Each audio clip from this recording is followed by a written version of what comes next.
Hello, I think we're live. Hi, Megan. Hello. I'm so excited for this episode of Risk to Revenue because this is the first and potentially only time that it's going to be the Megan show. I love it. Two Megans. Right? I'm super stoked. So, thank you so much for doing this with me, for being willing to come on and hang out and talk all about construction contracts. Thank you. I love talking about contracts. Right? It's dream. I love it. It's the best. So, just a quick introduction for those who may be joining us for the first time.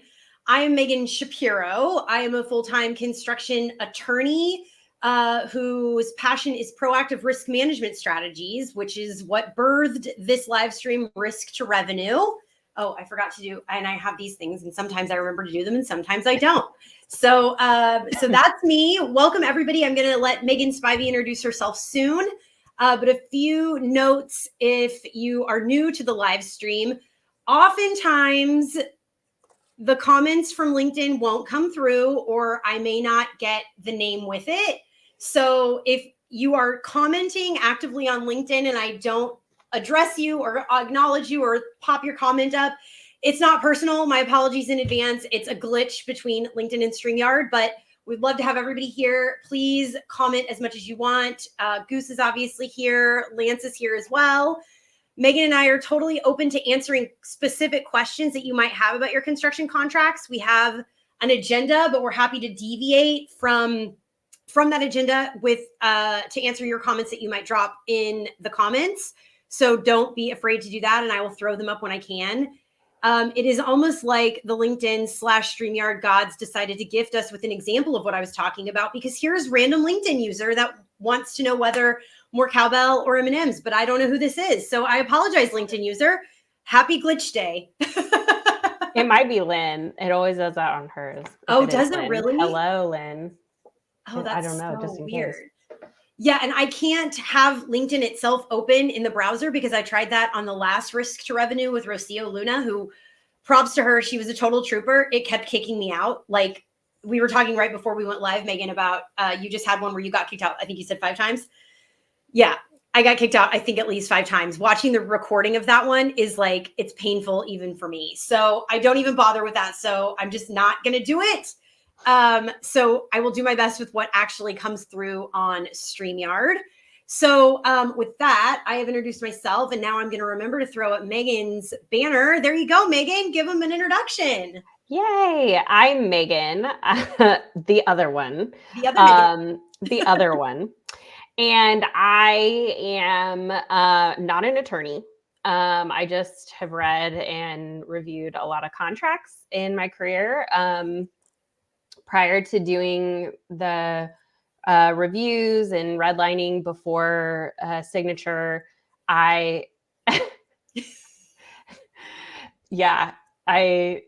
it's a trick, Lance. You've already watched this twice.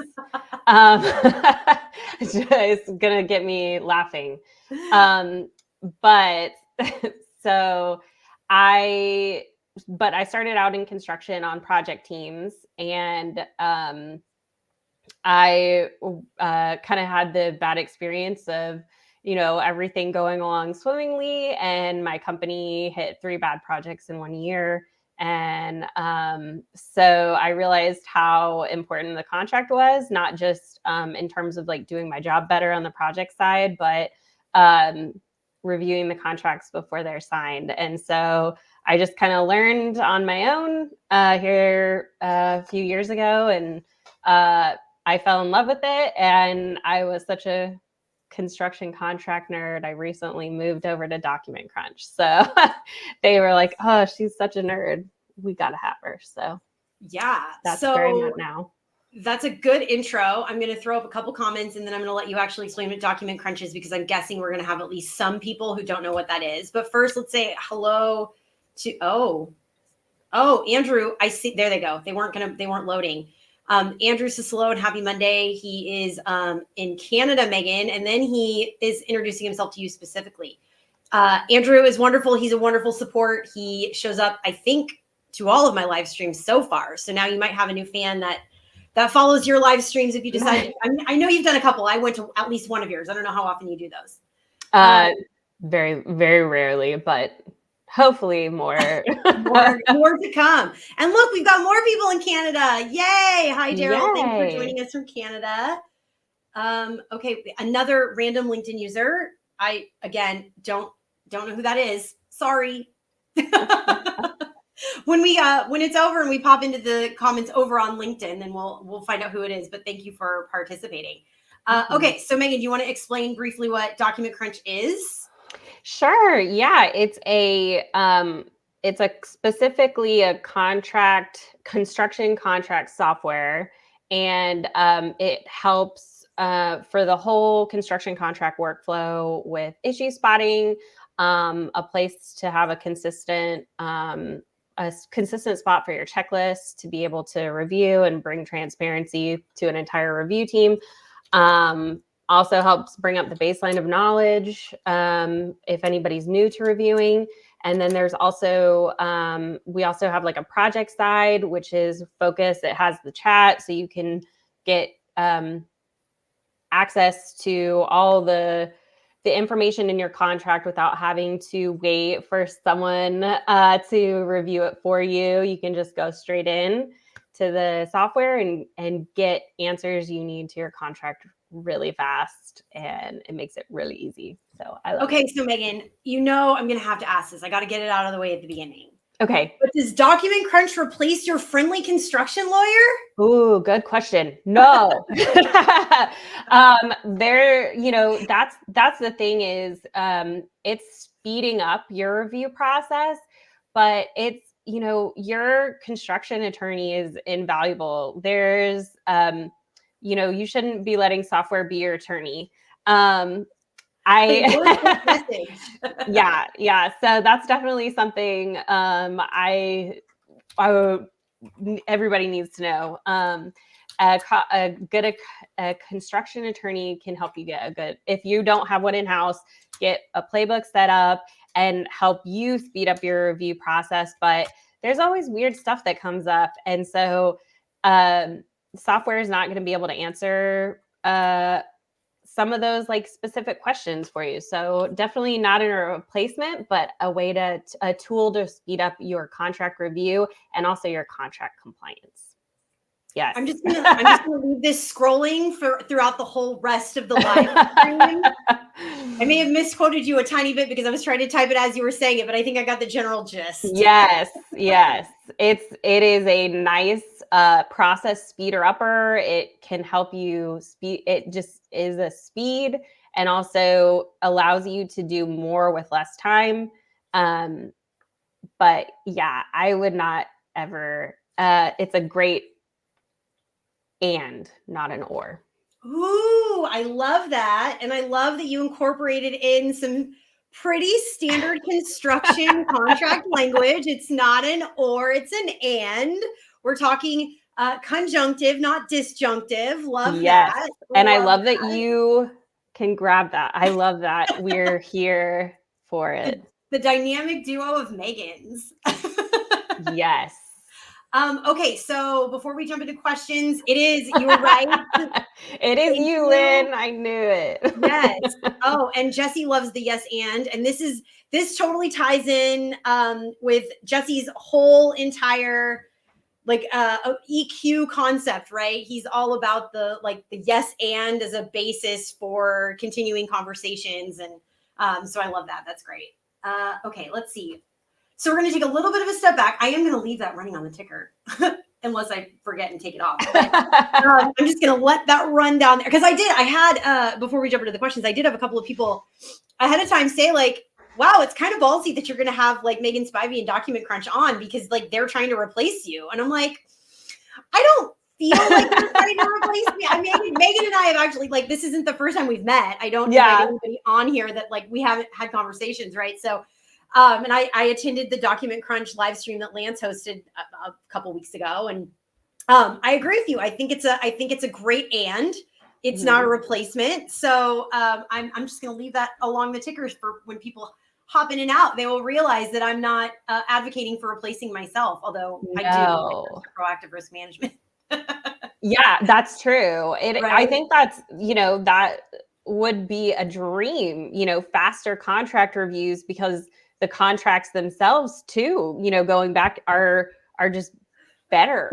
And so, but until that beautiful Pollyanna dream comes true, there is ways to review them faster and also get insights. So I think that's definitely. Agree completely. Okay, so let's take a giant step back because as part of the intro, we went a little bit too forward. So Maegan has not been privy to the questions and topics ahead of time. So this is going to be a little bit of like rapid fire, but Maegan, don't worry. They're not just for you to answer. It is supposed to be a discussion and a conversation. So it's not a pop quiz. Don't worry. Okay. So I wanted to sort of start at the beginning, and let's kind of define our initial terms, because I'm sure most construction leaders that are here watching and people familiar with the construction industry or have their hand in contracts have probably dealt with all three of these primary types of contracts. And actually, I'm thinking as we go here, but let's take one step back beyond the question here.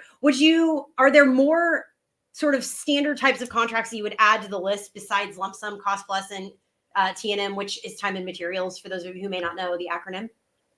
Yeah, I would not, I would say those cover the big ones. Yeah. So I think anything else is probably not as relevant, but I know pretty much my whole career was lump sum until a little bit earlier, but in general, I pretty much would say now lump sum and cost plus.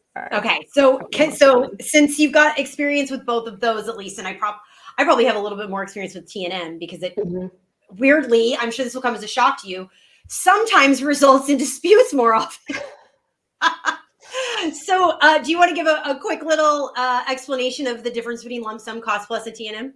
Or at least cost plus, and I can do T&M if you want. Yeah, that sounds good. Lump sum is like, that's your bottom line price, without including change orders. But lump sum is, you go over, you go under, that's the price your customer pays. Cost plus is here are my expenses, and then I get a fee on top of it. And usually that's associated with guaranteed maximum price. So there's kind of a cap.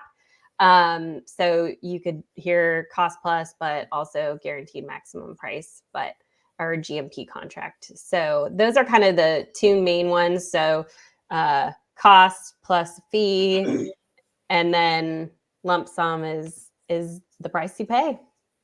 Yeah, and then of course T&M, like I said, is time and materials, and that is where the payment is made based off of the actual cost of the labor and the materials, usually plus some sort of additional fee on top that is negotiated ahead of time. So then, great explanation, and it wouldn't be risk to revenue if we didn't then talk about the risk allocation between the types of contracts. I have an opinion about how I think risk is allocated amongst these three primary types of contracts, but we haven't talked about this ahead of time, so I'm really curious to see where we land on this, Maegan. What would you say the risk allocation is on these? And you mean to say like who probably carries more of the risk? Exactly. Okay. Exactly. So in that case, I guess my opinion would be, I would say probably lump sum. But also, I guess I've just seen a lot more projects where, they start tripping into the red faster and, trying to do favors. So from that standpoint, that would be my opinion. Yeah, I think on lump sum, I think that in my experience, based on what I've seen, typically the risk is primarily on the contractor, right? Because if cost overruns happen, they're sort of bearing the risk and the cost that goes along with that. So I think in terms of risk allocation, I'm pretty confident saying I feel like lump sum is the most risky for contractors. I think that's where I'm going to fall. Yeah, I think I think that's Yeah. good reasoning as well. So Yeah. Yeah. And then for cost plus, my opinion on that is that the risk of overruns is typically, depending on the language in the contract, like always, it right? depends. That's always our disclaimer. That's why I got my new mug for these things. I don't know if you can see it. It says, oh wait, there we go. It says hashtag not legal advice. It's always my disclaimer. Like not legal, I'm not giving legal advice. But again, typically I think that the cost overrun tends to be more shared, typically in this sort of standard construction language in a cost plus contract. I think that the risk can be allocated more evenly, can be distributed a little bit more fairly, in my opinion. Mm-hmm. Yeah, you think so? I would agree. Well, I mean, how well you track your costs, though. Like if Ooh, you're, great point. uh, I just think that there's, if you've got the manpower to like support that, I definitely agree there. So Yeah, that's a really good point, and I guess especially it's a very sort of relevant topical part of the conversation right now when we're dealing with the labor shortage that is impacting so many projects all across the country to such an amazing, and I mean amazing in like the literal dictionary definition of that term, not in the positive connotation that usually goes along with it. Maybe I should say prolific, in such a prolific way. I think that's a really good point. That's a huge consideration. yes. Is that your husband? That is my husband. That is my husband. Hi, That's babe. awesome. But he's for those who don't know, my husband is a HVAC superintendent. So he's not just that he has a basis for making this comment. It's not just to support me. Yes, but I mean, exactly. He makes a good point. Like you need like a really solid scope, or proposal, that makes Yeah. it into to your contract. Yeah, absolutely. And then to just sort of put a fine point on the last part of it, I think from time and materials, I think obviously for that one, the risk is more shifted to the owner, which is probably why that's one I deal with more often, because owners tend to be the ones that are a little bit more willing to involve attorneys in a contract disagreement earlier on in the life of the dispute. I would love to know what is making you make that face, Maegan. Oh Looks no, like you got a story or two. well, it's just funny because like when you are on contracts on the GC side, if you're going upstream, it's pretty sure bet you're going to be working with an attorney versus if you're on the sub side. Yep. You're more likely to be, if you're a sub going upstream for your contract, red lines, or management in general, it's going to be like a project team. Yeah, absolutely. Absolutely.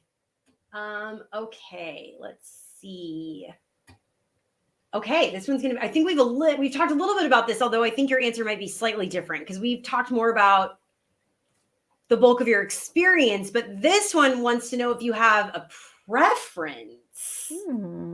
Now, I really want to point out the second part of this question because I'm asking you to pretend that you are in the shoes of each of the primary contracting parties here and how that might change your preference, perhaps based on the risk allocation that we just sort of talked about. This is really interesting question because I have it from a different perspective. Because of the type of markets that I've worked in, Mm-hmm. I like lump sum. Okay. Just because of energy market. And then also prior to that, it was multifamily mostly. So I guess I'm comfortable with that. So I understand what to look for. And I feel like and also too, the project team, like whoever's estimating the project team, how available they are to like help make sure that everything's like really tight. Yeah. So I've always had a good experience on the project team side, so that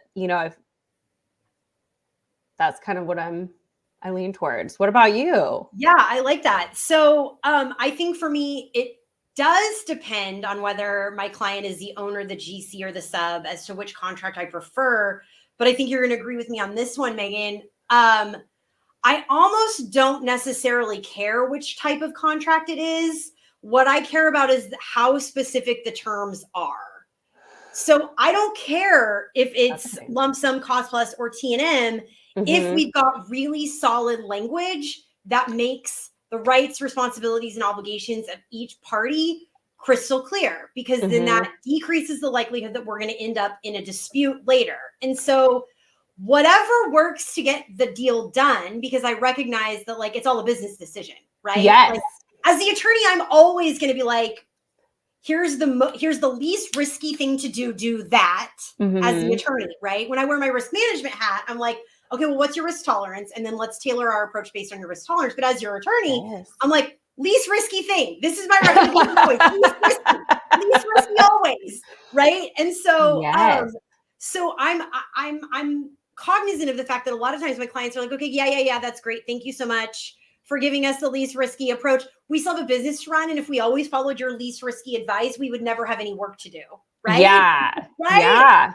So I just want clearly defined roles, responsibilities, obligations, remedies, terms, payment terms, change order procedures. I just want clarity in the contract.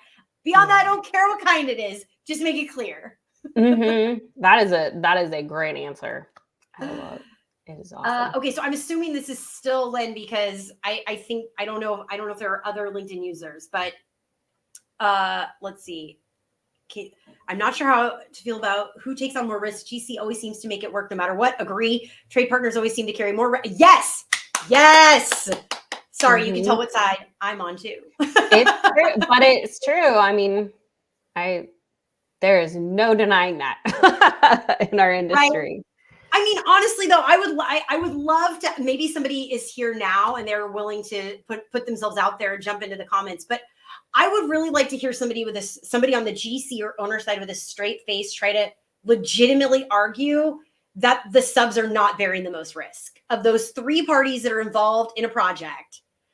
I want somebody to try to make a credible argument to me that the sub is not bearing the most risk when now pay when paid clauses are the norm, which they didn't used to be, but now they are, right? I'm sure you're seeing them more often too, Maegan, right? Like somebody come on into the comments and make the case that the subs are not always disproportionately bearing the brunt of the risk. I said it. I think it's true. Change my mind. And there are no comments yet. Nobody's taking the bait. So we'll go back to our questions and I'll keep an eye on the comments. Yeah. Okay. Oh, well, this is actually, I didn't even do this on purpose because I prepared these questions like 2 weeks ago and I didn't look at them again. But this leads right into the next great question, which is, who has the power to truly negotiate contract terms? Ooh. I have a really strong opinion about that. What do you think, Maegan? It depends. I know. Yeah. Always. Oh, are you sure you didn't go to law school, Maegan? I did not. But I know. I have my standby answer. I think if I'm going first, I'll say that I think in the end, who truly has the power is the business decision maker. Only because when I'm not an attorney, so I don't give legal advice. But I can say I know what you prefer. I know your history. I know what you like. We've worked with this person before or whatever it is. But it ultimately comes down to, is it a no-go or a go for the business? How much do they want the work? What are they willing to accept? So I'm interested to hear your take, though. Yeah, so I think I was thinking about the question a little bit differently. I don't disagree with you at all. I think I was thinking about it in terms of the who being sub GC owner. So I don't disagree with you at all. I actually agree with you completely. But in terms of the way I was thinking about it, which is a lesson for me to frame my question more carefully, right? But making a note. And so I think, in my mind, typically, again, it depends. Mhm. Hashtag not legal advice. Typically, it depends. I should get that on the other side of the mug. Hashtag it depends. I want and it depends because I know, right? We should order them together. Yeah. We should just get our hashtag it depends coffee mugs. So it depends. I think generally, typically, in most cases, the GC is in between owner and GC, owner, between GC and sub, GC. I think whoever is upstream usually has more of the bargaining power. Now, the exception to that, which is why the it depends answer, is because I do think that there are some trades in some markets. So again, all of the like asterisk, asterisk, asterisk, it depends, it depends, it depends. Some trades in some markets don't have any competition or any competent competition. And so they will be in a superior bargaining position relative to the GC because the GC doesn't really have any other good option. Now, I do think that's the exception. It's not the rule, but I have seen it, and I have seen it quite a bit with one particular trade in our market anyway. And so I think it's all about, like all negotiations, the supply and demand of it all.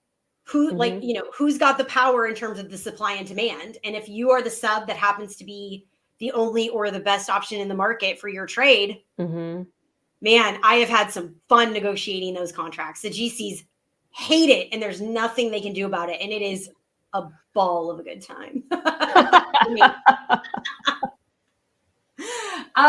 So Rocio has a really good point about this. Yes, that's a really good point, Rocio. If you want some like empirical data and evidence to back up I don't want to speak for you, Maegan, my feeling that the subs are the ones that bear all the risk, 100% look at the insurance requirements. If the subs weren't bearing so much risk, they wouldn't have outlandishly and arguably unreasonable insurance requirements so often. Yeah. So that's a good point. And then let's see, Craig says, contract terms often get locked in place between the prime and the owner. Many subcontracts include flow down language. We're going to talk about that, Craig. Thank you for that. Maybe I'll rearrange. It seems to be harder to squeeze the prime in accepting risk from the owner and accepting risk from a sub. I suppose it could be more take it or leave it situation. Yeah. Do you have any thoughts on that, Maegan, while I try to find our flow down provision banner? Yeah. Sorry, I'm still like, it's hard because I think that a lot of times I'm not defending it by any means, but the flow down, the GC's already signed up for what they've done, and either they're not negotiating or they don't have the strong bargaining power either to get the changes that they need to be making to protect the downstream too and the trade partners. So. Yeah, absolutely.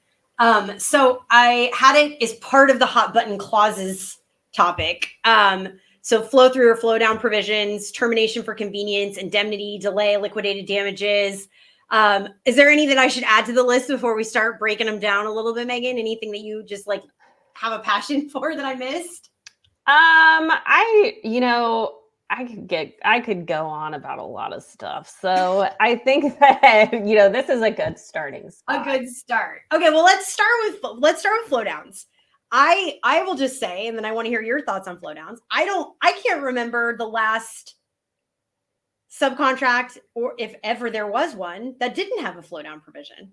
I don't think I've ever run one without a flow down. Yeah. So again, to back up just a little bit in case there's anybody who doesn't know what we're talking about, a flow through provision is basically it's a provision in the contract between the GC and the subcontractor that essentially says anything that's in the prime contract between the owner and the GC automatically flows down to the subcontractors. So any promises and obligations that the GC made to the owner, the subcontractor is now bound by those as well. Hashtag not legal advice. But I mean, just read a contract and it's right there. I mean, you can just read it and there'll be something. Yeah.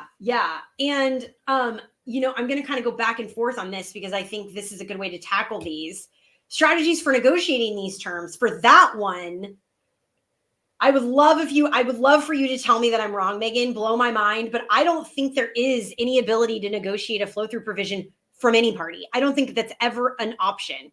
By the time you get to the subcontract, if the GCs already agree to it in the prime, they don't have the ability to change it. And I don't think any owner is going to accept a prime that doesn't include one to the subs. I don't think there's any negotiating around that. Do you disagree? Yeah, Please tell me the secret, Maegan. I wish I could.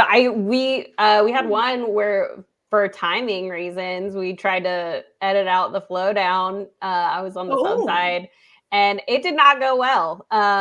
We ended up, it was a mess. But I mean it's clear they had obligations that they had to pass down, but I was like, hey, you want this done fast? Or like, this is, we're being bound to this and I don't have a copy. So, well, you just totally set us up for Daryl's comment, which I agree with completely, despite the fact that the contract always contains the language that you agree and acknowledge that you received a copy of the prime contract.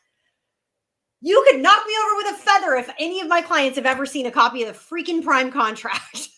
Well, I think it's interesting too, because, for a long time, I never ran into an issue requesting the prime. My issue was waiting for the prime because they wanted to redact it and nobody else had requested it.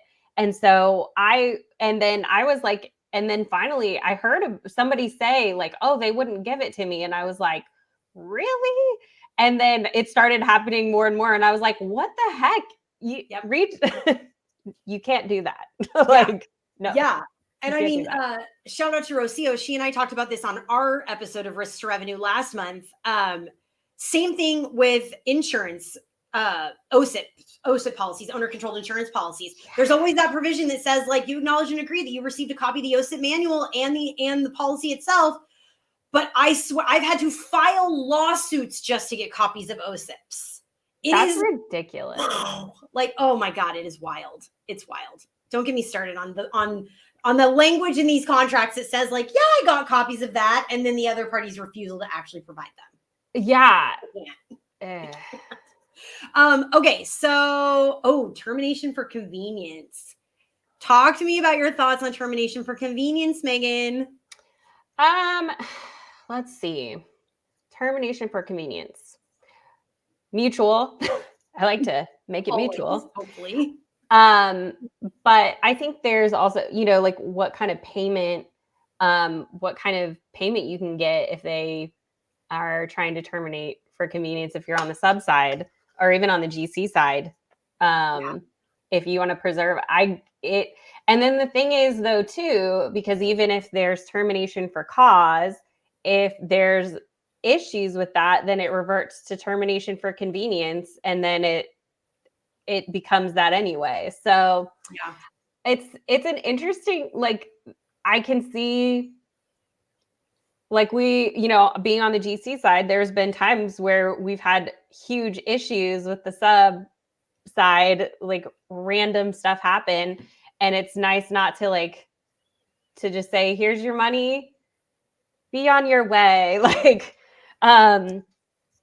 But at the same time, it's in general it's not a good feeling to be on the receiving end of either on the GC side or as a sub.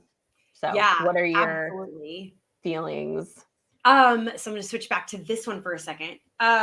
So I think historically, I think we talked about this a few minutes ago. Historically, like, I didn't see as many of these in the beginning of my career. I've been practicing for 12, almost 15 years now. I didn't see nearly as many of these. The termination provisions were usually limited to termination for cause. And I would say it's probably been the last 5 to 7 years, maybe, that I've started to see. I mean, it was like, it went from like barely having any to in every single contract. It wasn't even like a gradual increase in seeing them more often. It was just like overnight, everybody's got them in there. I don't know if all of the owners and GCs went to some conference where they were like, termination for convenience clauses, they saved the day. And then they ended up in every single contract. I don't know what happened, but it was like overnight. And so in terms of negotiating terms, I agree completely with what you said in terms of like, do your best to make sure it's reciprocal so that you also as a sub have the power to terminate for convenience, or the GC vis-a-vis the owner.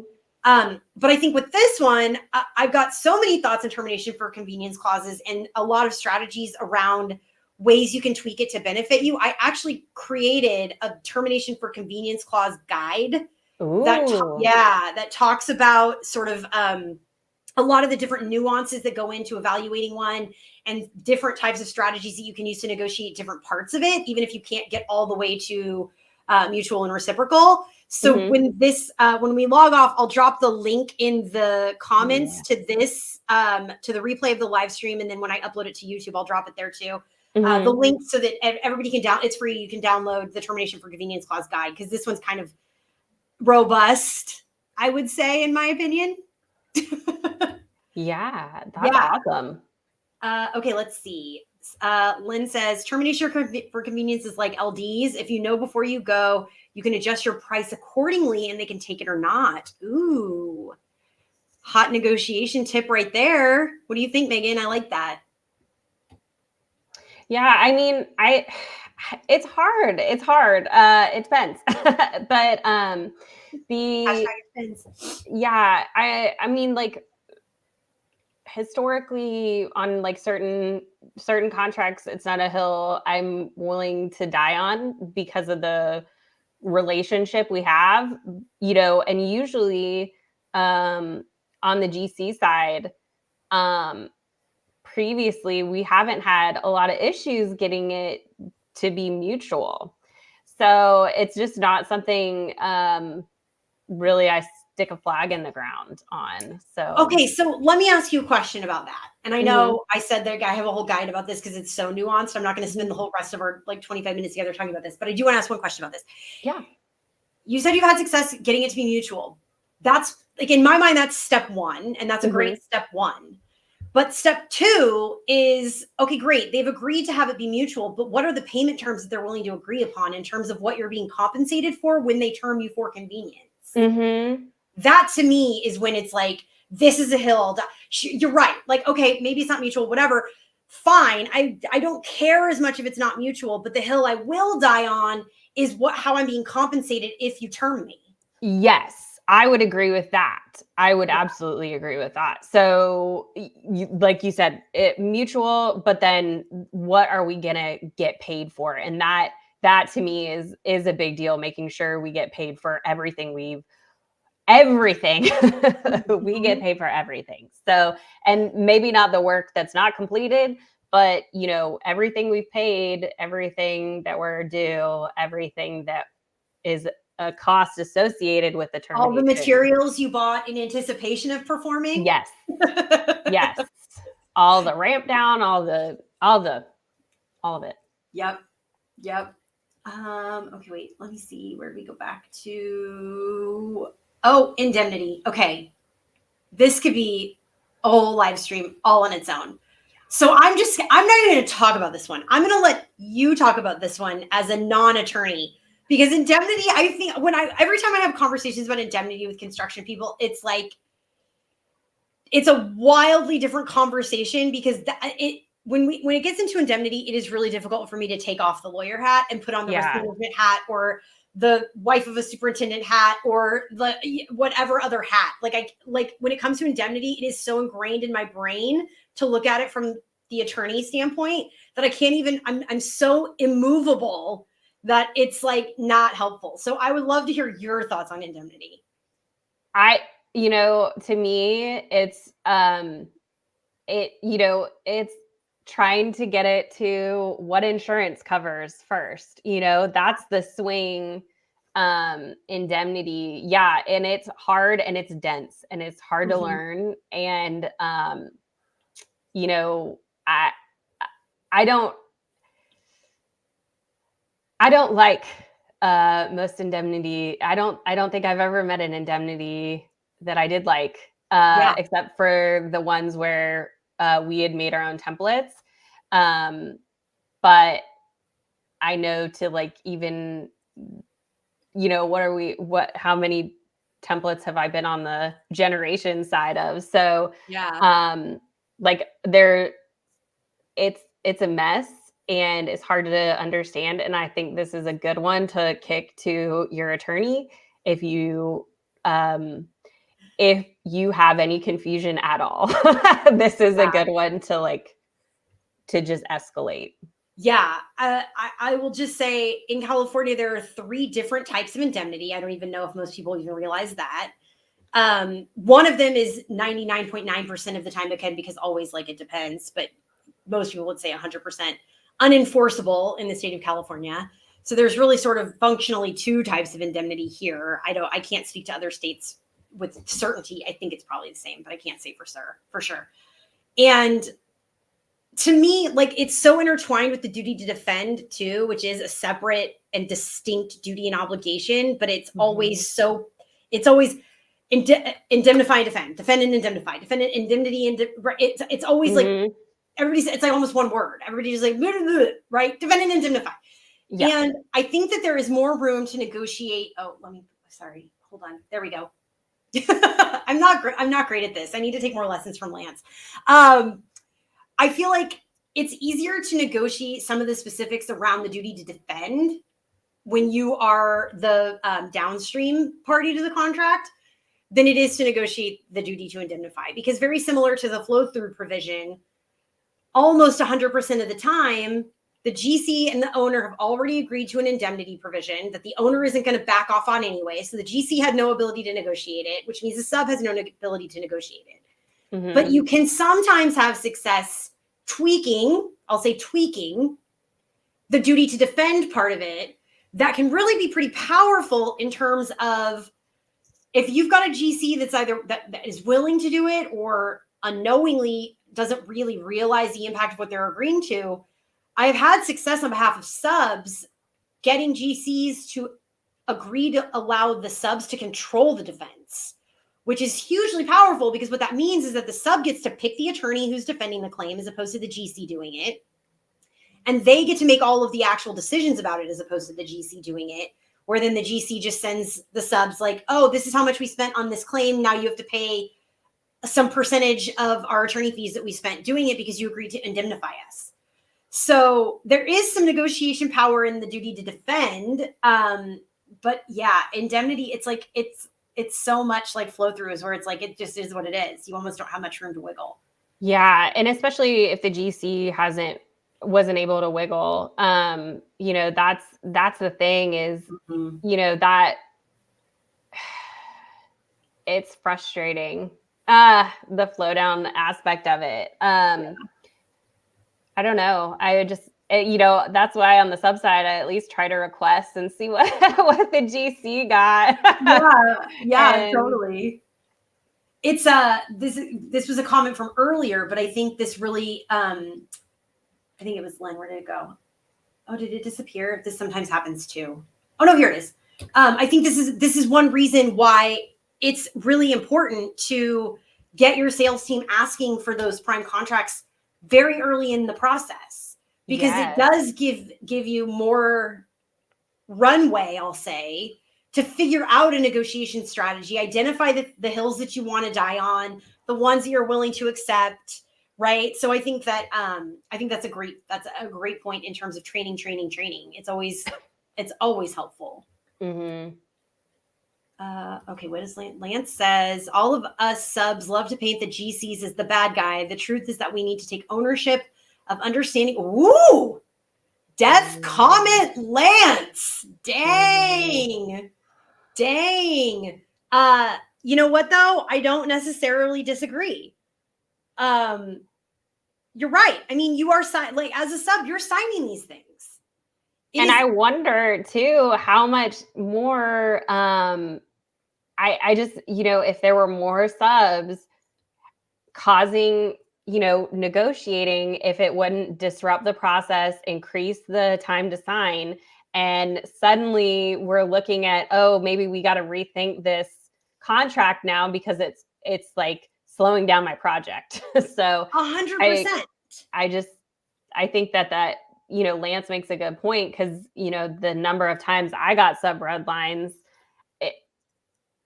compared to negotiating every owner side contract, it's not, and to be fair, higher volume, more pages for the, you got your contract plus the prime, a lot more to read, and it's a lot more of a time commitment. But at the same time, I just wonder if the tides would turn a little bit if it was more common.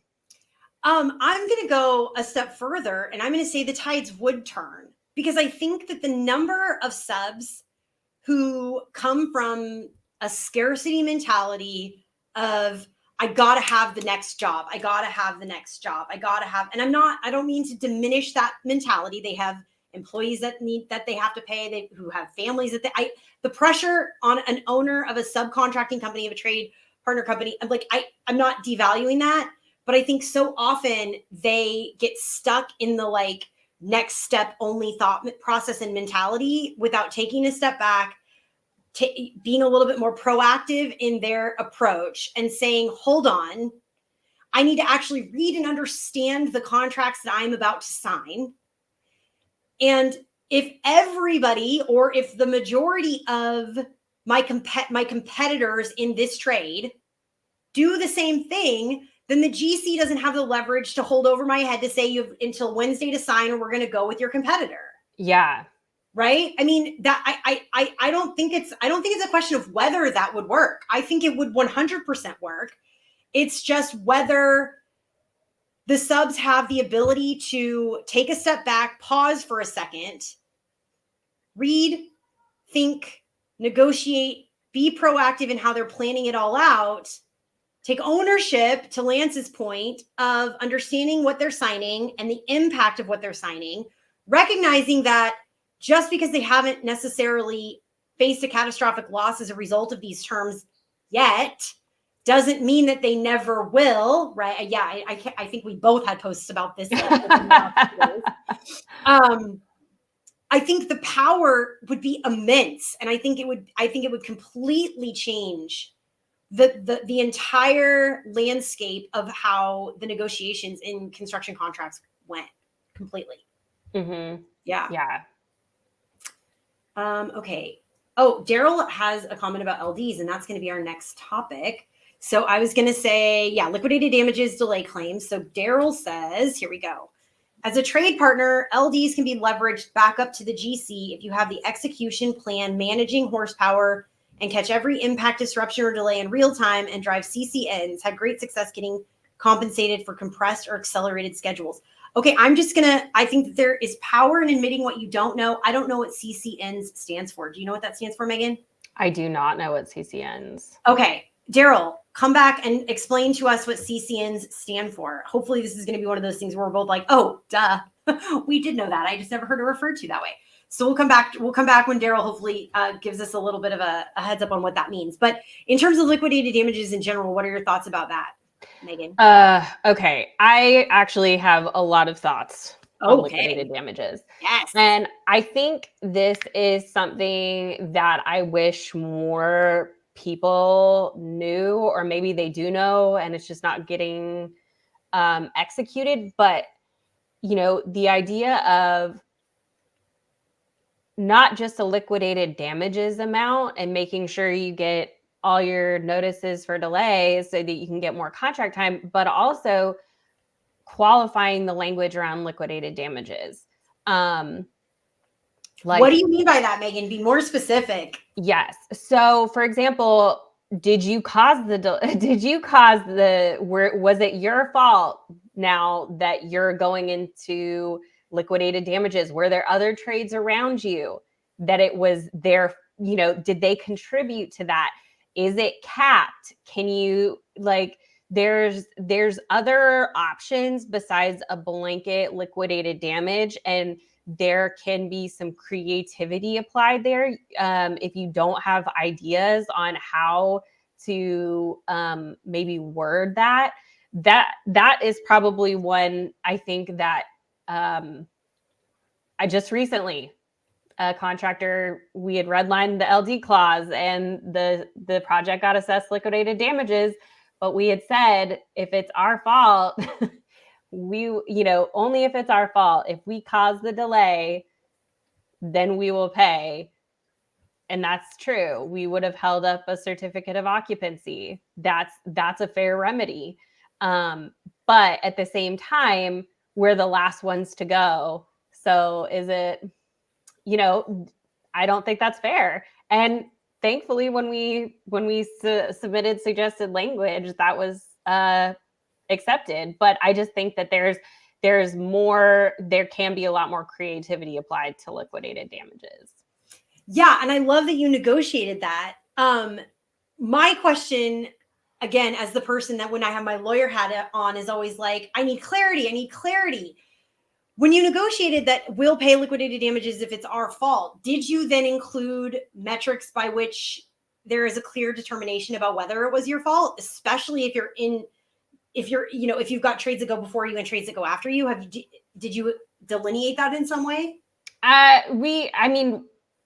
So we clarified that it was the extent that we caused the delay, but we did not do a ton of detail around it. So you didn't define how the cause was determined. No, but that is a good point. Yeah. Okay. I like it. I mean, I'm always a fan of negotiating it. It's like step one, right? But then step two is like, okay, great. We got them to agree that we're only going to be assessed LDs if we're the cause of the delay. But now how do we, because when I'm looking at contracts, #not legal advice. When I'm looking at contracts, I'm looking at where are the areas that are going to be ripe for a dispute. Mm-hmm. And any point in which there is a lack of clarity is going to be ripe for a dispute. And so if you've negotiated that red line to the liquidated damages provision, my immediate next step is, okay, well then how do we figure out who caused it? Mm-hmm. How do we figure that out? And I think to piggyback off of your point, you can't, well, I don't want to say can't because it depends. Usually you can't get too granular in terms of trying to get that detailed in your red lines because they're not going to accept them. But what you can do is, as part of a sort of more robust, holistic 360-degree approach to a risk management strategy, what you can do is you can pair that red line with your own internal policies and procedures that have a robust documentation practice around how you treat the work in the field and documenting when other trades impact you, like, having, for example, having a defined policy and procedure that all of your field guys and your foremen know about, that if you're on the job site and the trade before you, their, foreman comes up to you and says, hey man, we're going to be a couple days behind, these field conversations that happen all the time, right? We now have a specific policy and procedure, how we document that, how we're conveying that information to the GC as a CYA, and how it ends up in the job file, because LDs can happen, those usually get assessed in closer to real time when the work is being done. But a lot of time disputes don't happen until months or years down the line, right? Oh yeah. And so we need that documentation in the job file so that in 2 years when you're being sued and your attorney says, okay, it's all coming down to this 3-week delay, what do we have about this? The new contract administrator can find it in the job file because it's right there because it was part of the documented policies and procedures. Well, and you bring up a good point, because it is a twofold. The documentation on the project, I just think you are exactly right. And I think that if you don't have the proof, the emails, you haven't printed off the emails, you haven't saved the emails, if it's getting,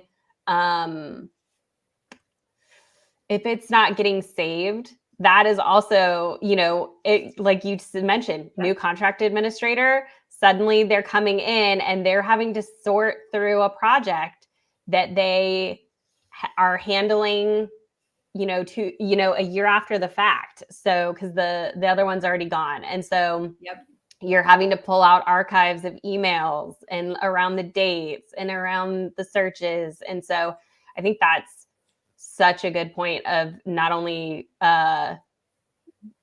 it's a two-parter and oh yes, I love it. Our coffee mugs are going to say it depends on one side and on the other side.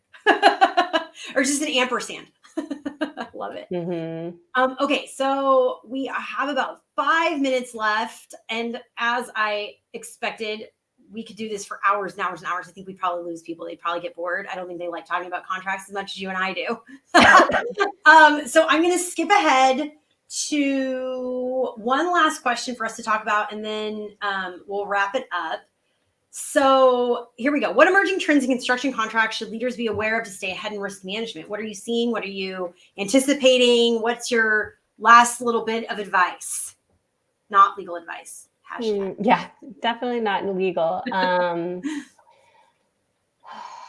What are the trends? I think it's just interesting. You know what, though, in general, what I want to say is that I think my hope is that, similar to what Lance was talking about, and then what we dovetailed into, which was that as more people start to have a more include contracts, risk management into their parts of their healthy business, especially on the sub side.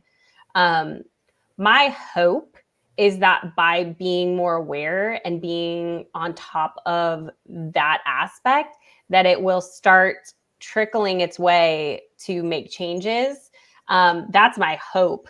I would love to see that in that, business concerns in slower, time to sign a contract gets slower. Everything slows down when everybody has to negotiate more. And so my hope is that as my hope is that the silver lining of the reduction in the workforce in construction means that there's more demand for the trade partners, and especially the good ones, and they're the ones who are managing their risk the best.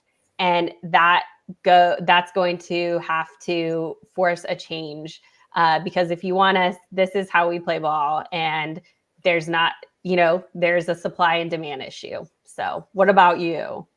I love that. I absolutely love that. I would say, to piggyback off of that a little bit as well, which is a little bit of a deviation from the question, but I like your question better anyway. I think that to take it a little bit more macro level, I think we all can agree that 2024 is a little bit of an economic dip in terms of the overall global and particularly national economy. I think that is a great opportunity for construction companies to have the ability to slow down a little bit because they're being forced to anyway. And instead of panicking and focusing on where's my next job going to come from, where's my next job going to come from, taking these next few months in 2024, how many do we have left? Eight more months in 2024, taking that time and really investing in creating proactive policies and procedures, risk management strategies, whatever you want to call it, negotiation tactics, whatever you want to call it, but really focusing on working on the business instead of in the business, creating these systems that are in place so that you can negotiate the contracts ahead of time, so that you can have a delineated, defined strategy, so that you do have a training process for those policies and procedures for your field people. Taking this time, because all of the economists are predicting that 25 to 30 is going to be like huge boom years again, like massive boom years, especially for construction. And so, if you can just bear down, chill out, and recognize 8 more months of slow times, let's use it to create systems and policies and processes and procedures that will put us in the best possible position for the 5-year boom that is coming down the line. I think that would be the single best thing. That would be my hope for the industry and for subs especially, just because subs have my heart. But every construction leader, really, owners, GCs, subs, doesn't matter, would do well to heed that advice. Okay, Maegan, wonderful conversation. What do you have coming up? Where can people find you? Just LinkedIn. We're talking about contracts because and I think it's encouraging to know that you don't have to be an attorney to be able to be on top of your contracts. And I just think that it's a good and. You can have a good construction attorney, whether they're in your company or they're your outside construction attorney. But yeah, I just think that there is so much value in people in the business, not only reviewing the contracts before they're signed, but also the compliance after they're signed, like, the documentation we talked about. And so I think it's important that the conversation keeps going. But anyway, all that to say, yes, come join the conversation on LinkedIn so we can all talk more about contracts. Yes, absolutely. Okay, for my part, you can find me on LinkedIn at Construction Risk Strategist. That's the same for YouTube, Instagram, and Facebook, though I am by far most active on LinkedIn. My next live stream is going to be April. I should have been ready for this. I think it's April 9th. Yes. No, April 16th. Hold on 1 second. No, April 9th. It is. It's April 9th. It's next Tuesday, April 9th. The Neighborhood Coffee Shop with Josh Lupker and John Goose Dunham. We are going to be digging deep into Clifton's Strengths Finder. I don't know if you've done those, Megan. If you haven't, you should take the assessment and come join us in the coffee shop to have a chat about what that looks like. That's going to be super fun. I have a couple of other live streams coming up this month that will be pushed out on LinkedIn. And the big thing is, for the whole month of April, I am going to be doing a big push to celebrate the finally releasing my online proactive risk management course for construction leaders that will be coming out at the end of the month. So all month I'm going to be talking about that leading up to that. And my final sort of pitch is Savannah in September. We are doing an in-person Construction LinkedIn in real life meetup in Savannah the last weekend of September. I am deep in the throes of planning what that is going to look like. I have a survey that I have sent out to everybody who has joined the email list that has said, hey, I'm interested in coming, so that I can try to create what everybody wants it to be. So if you want to have a voice in that and also be on the list to buy tickets when they are available, then you should join the email list. I will drop the link to that in the comments of this as well. And I think with that, thank you so much, Megan. I had a ton of fun talking about construction contracts with you. I don't know if everybody else had fun listening, but I had a ball. I had a great time. Thank you for having me. All right. Bye, everybody. Thank you.